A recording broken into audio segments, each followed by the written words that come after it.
एक रोज ना नियम से 10 कड़ी पत्ते रोज चबाया करो। कड़ी पत्ता जानते हैं?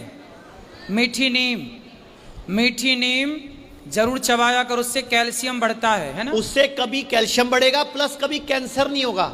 और जिन लेडीज को माहवारी में पेन होता है, जिन लड़कियों को दर्द होती है ना माहवारी में, कमजोरी आती है, ब्लीडिंग ज्यादा होती है, पीरियड्स में पेन्स होती हैं, या जिनको गर्भ नहीं ठहर रहा, वो भी मीठी नीम काम करती है। उसमें जिनको गर्भ नहीं ठहर रहा, उनको मीठी नीम के साथ हल्दी चबानी है, लेकिन चबानी उकड़ू बैठ के है। उकड़ू समझते हो? टॉयलेट स्टाइल इंडियन, मतलब नीचे बैठ के उस तरह चबानी है। इतना बड़ा टुकड़ा हल्दी और 10 कड़ी पत्ते। जिनको गर्भ नहीं ठहर रहा, जो बांझ हैं या जिनको कोई प्रॉब्लम है, पीसीओडी है या ओवरी सिस्ट है, उनको अदरक के साथ, मतलब हल्दी के साथ चबाने कड़ी पत्ते। मैंने सुना है कि जिन स्त्रियों को पीरियड अच्छे से नहीं होते, उन स्त्रियों को गुनगुने पानी में, हल्का सा गुनगुना पानी हो, गुनगुने से भी थोड़ा और गुनगुना, और उसमें 1 चम्मच देसी शुद्ध घी डालो, बहुत बढ़िया, और वो पी लो, तो पीरियड इजीली हो जाते हैं। पीरियड इजीली होते हैं और कब्ज भी कभी नहीं होगा। हाँ। अगर आप गर्म पानी में घी पियोगे माहवारी के पहले दिन, जब माहवारी शुरू होती है, एक तो दर्द नहीं होगी, एक माहवारी में क्लॉट्स आते हैं वो नहीं आएंगे, जो टुकड़े आते हैं ना वो नहीं आएंगे, एक पीसीओडी नहीं होगा, और तीसरा जो महाराज जी ने बताया कि पीरियड्स तो सही होंगे, उसके साथ कब्ज नहीं होगी कभी, मतलब जो कब्जी रहती है ना वो भी नहीं होगी, गैस भी नहीं बनेगी, तेजाब भी नहीं बनेगा। तो ये सारी महिलाओं को पता होना चाहिए कि आपको पीरियड में यदि दिक्कत है, समस्याएं हैं, तो आपको गुनगुने पानी, गुनगुने से थोड़ा और गुनगुना हो, उसमें 1 चम्मच देशी गाय का घी हो, और वो घी ऐसा हो जो आपके घर पे ही आप बनाओ दूध से, और उसको बना के और घी पी लो। 1 दिन पहले से शुरू करो, 7 दिन तक पियो, कोई दिक्कत नहीं है, जब तक आपका टाइम। बहुत बढ़िया। एक और बताता हूं मैं, कभी भी माहवारी के दिनों में कोशिश करो पका हुआ भोजन मत खाओ। कभी बच्चेदानी में रसौली नहीं होगी।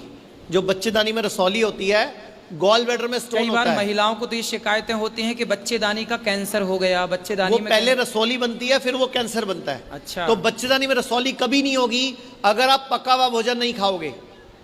मतलब पका हुआ भोजन, आग लगा भोजन माहवारी में नहीं खाना। इसीलिए हमारे पूर्वज माहवारी काल में आपको किचन में जाने से मना करते थे, आपको अलग बोलते थे, खुश रहो। और जब कभी माहवारी का दिन आए, कोशिश करो धरती पे नंगे पांव, जमीन पे पांव टिकाओ, ताकि सारी नेगेटिव एनर्जी धरती में चली जाए और पॉजिटिविटी आ जाए। मतलब जहां हरा भरा पार्क हो तो वहां थोड़ा नंगे पांव जमी। आजकल क्या है कि हम लोग जूते चप्पल, किचन तक में, रसोई तक में चप्पल माताएं पहनती हैं, जबकि होना क्या चाहिए, पृथ्वी हमारी माता है, धरती में अर्थ होता है। फेस का तार पकड़ो, और यदि जमीन पर टच है तो आपको करंट लगेगा, और चप्पल पहनोगे तो करंट नहीं लगेगा। इसका मतलब धरती पे अर्थ है। टाइल पत्थर पर खड़े मत होना, मिट्टी से संपर्क होना चाहिए आपका पाँव, या घास से। यदि आपका टच घास से है, पाँव का मिट्टी से है, तो वो सारी जो बैड एनर्जी है आपके भीतर गलत, वो सारा धरती सोख लेती है। करंट होता, हमारे शरीर में भी तो बिजली है, करंट है, बॉडी दिन भर गर्म ही तो रहती है। वो एक्स्ट्रा जो करंट है वो कहाँ जाएगा? धरती सोखेगी। अब चप्पल दिन भर आप पहने रहते हैं, मोजे पहने रहते हैं, कहाँ जाए वो? तो वो तनाव पैदा करता है। अभी एक नई रिसर्च आई है, अमेरिका में हुई है, कि 5 साल तक कीनिया के अंदर, कीनिया एक देश है, कीनिया और मोजाम्बिक में एक रिसर्च हुई है, 5 साल तक के बच्चों को जूते चप्पल नहीं पहनने दिए उन्होंने। हाँ। और उनका दिमाग बड़ा विकसित हुआ।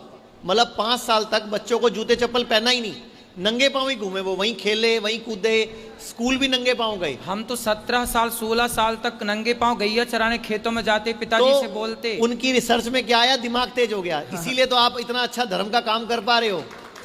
सही है। मैं नंगे पांव ही गैया चराने जाता था, पिताजी से बोलता था जूता दिला दो, तो वो जब 1 महीने तक मैं कहता था, तब दूसरे तीसरे महीने लाके देते थे। और एक जूता तब तक पहनता था जब तक पूरा नीचे से खलास खत्म, जब तक पूरा ना खत्म हो जाए तब तक।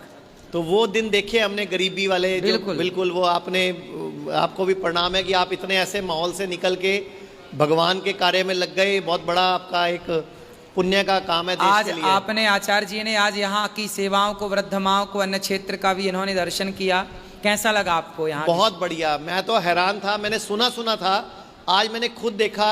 जो वृद्ध महिलाएं थी, जो माएँ थी, और कितना गले लगाकर आपको काना काना करके मिल रही थी। मेरे भी आंखों से पानी आ गया उस टाइम, और मैंने भी अपील करी कि हम सबको ऐसे जो धर्मार्थ काम कर रहा हो वहाँ दान दिल खोल के देना चाहिए, ताकि और सेवाएं बढ़ा सके। क्योंकि आप रेगुलर आश्रम बना रहे हो, अभी 280 महिलाएं हैं, अभी बता रहे थे महाराज जी की जल्दी 1000 होने वाली हैं। और उसमें कई माएँ ऐसी थी जिनके बच्चे पैसे वाले हैं, जिनके बच्चों के बिजनेस है, अच्छी खासी दुकानदारी है, बड़े बड़े करोड़पति हैं, लेकिन माओ को सड़कों पे छोड़ दिया।